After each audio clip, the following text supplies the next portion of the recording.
This program is brought to you by Link TV for educational and non-commercial use only. The Palestinian Fateh group plans to hold its first conference in 20 years. Hamas prevents Fateh members from leaving Gaza. Will the Fateh group splinter? And what do Palestinians think of both Fateh and Hamas? Answers to these questions and more on Link TV's Mosaic Intelligence Report.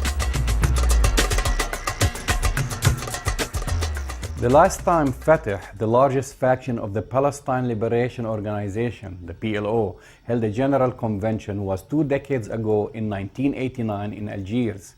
Next week, some 2,000 members of the organization from both the territories and the diaspora are expected to descend on the town of Bethlehem in the West Bank to participate in the organization's 6th Congress in an atmosphere mired with internal divisions, charges of corruption, and tales of espionage and betrayal fit for a John le Carré novel. Fateh's internal feud reached a pinnacle a couple of weeks ago when PLO Executive Committee and Fateh veteran member Farouk al-Qaddoumi, also known as Abu Lutuf, claimed he had proof that President Mahmoud Abbas was part of a plot to assassinate the late President Yasser Arafat.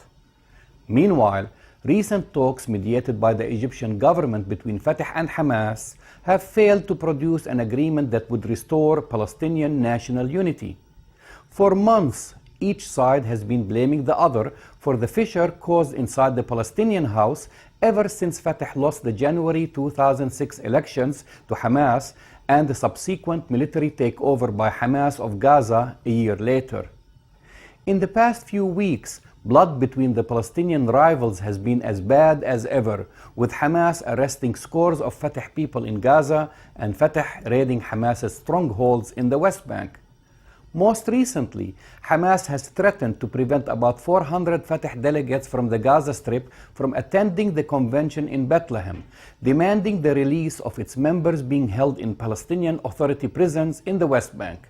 In return, Fateh leaders have threatened Hamas with harsh retaliation, even including launching an all-out war against Hamas and its institutions in the West Bank. This would mean rounding up Hamas operatives, which could spark violent confrontations. In every round of national dialogue, they come up with a new crisis that has nothing to do with the main reason behind the division. We told them, let us just coordinate only for the sake of holding the elections, and let us leave all other issues on the shelf. We in the Hamas movement have said from the beginning that dialogue is the only way out of internal divisions. I can't understand how they want to hold elections before we can reach an agreement. How can elections be held in Gaza for the Fatah movement, and how can elections be held in the West Bank for Hamas? Ironically, the government of Benjamin Netanyahu has been facilitating the arrival of some of the aging Fateh cadres from abroad. Just recently, Israel permitted one of Fateh's last holdouts of the diaspora, Muhammad Ghanem, aka Abu Mahir, to return to Ramallah. He plans to run for a top post at the next week's convention, a move seen by many as intended to boost Mahmoud Abbas and help him consolidate his power within the organization.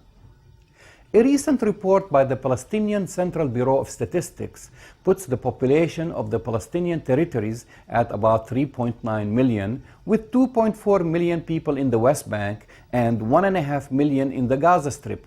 Of those, 25% are unemployed. We are starving and unemployed, Hazem, a stonemason by trade, yells over the phone.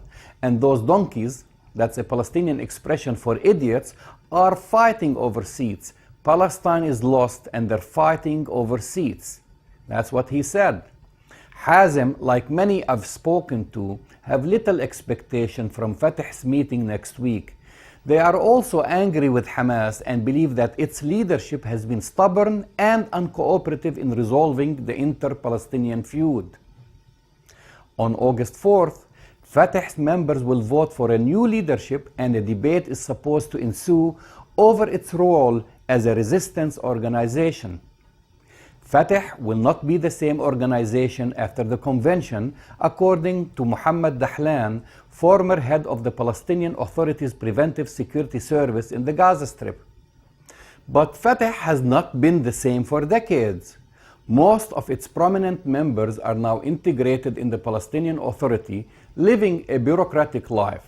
As a matter of fact, its umbrella organization, the Palestinian Liberation Organization, is no more engaged in liberation than the Israeli Defense Forces are engaged in defense. A friend of mine refers to the PLO as the PNO, the Palestine Negotiations Organization. The problem, he adds, they're not even good at it. Meanwhile, most Palestinians have lost faith in both Fateh and Hamas. For many, Fateh is corrupt and Hamas is inept and ineffective. I'm Jamal Dejani for the Mosaic Intelligence Report. To learn more about this program or to share your thoughts, visit us at linktv.org/MIR. You can also follow my updates on Twitter.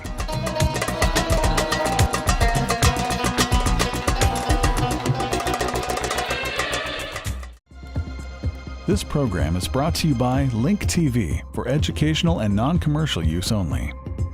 Link TV is the only U.S. network dedicated to global and national news, uncompromising documentaries, and diverse cultural programs which connect you to the world.